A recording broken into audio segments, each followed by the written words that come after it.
Today we are making bean dip with caramelized onion Romanian style. Now let's get into cooking. This recipe will take slightly longer because I'm suggesting you to soak the beans at least like 12 hours into water so they cook faster. But let's be honest, you don't need to sit next to them, so just chuck them into water, make sure you cover them like with double the amount of water comparing to the beans, and you should be fine. And you need about 500 grams of dry brown beans, and to be honest I can't remember exactly the variety, but if you get them like same size and same color, you probably should be good to go. To this big pot we're also gonna be adding 2 or 3 bay leaves. They really work well with beans, so I'm highly recommend using them. A large white onion, but as you can see we're gonna keep it whole. Same as with the rest of the vegetables, all we need is just to extract that flavor from them, and after that towards the end they're gonna get removed. We're only gonna keep the garlic because that kind of give a nice flavor to the dish, but other than that the bay leaves, the carrots, the celeriac, all they're gonna get removed towards the end. Together with the vegetables that we talked about so far, we're also gonna be adding a small tin of plum tomatoes. And after that you can go ahead with the seasoning, a quarter of teaspoon of black pepper and about a tablespoon of table salt. Once everything is in a pot, you can add about 2 liters of veg stock, or enough to cover the beans with about 4 fingers of liquid. Now place the pot on the heat and let the beans cook for about 2.5 hours from when they start simmering. But I'll suggest like even after 1.5 hours depending on the beans you're using, test them, see, maybe they are done earlier.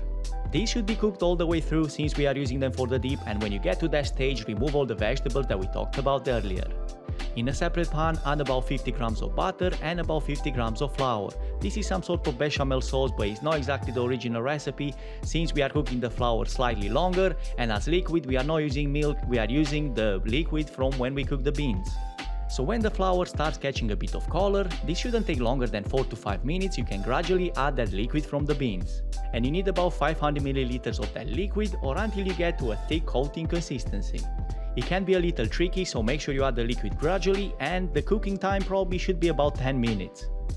Now it's time to puree the beans, and for this you can use a food processor, and if you feel that are a bit too dry you can gradually add a bit of liquid, but not too much because we have the sauce that's waiting for them. You probably need to go in 2 or 3 batches, and once you're done transfer them into the pan where we made the sauce in.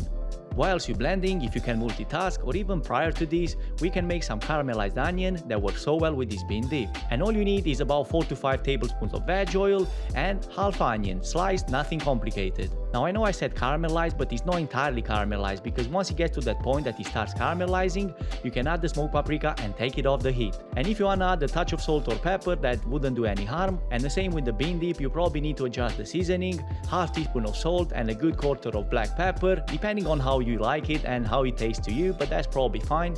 And now let's put everything together. Now serve this with some fresh bread or even toast, and it works really well with gherkins if you like them. And for more simple recipes like this, make sure to subscribe to the channel, and I'll see you in the next one.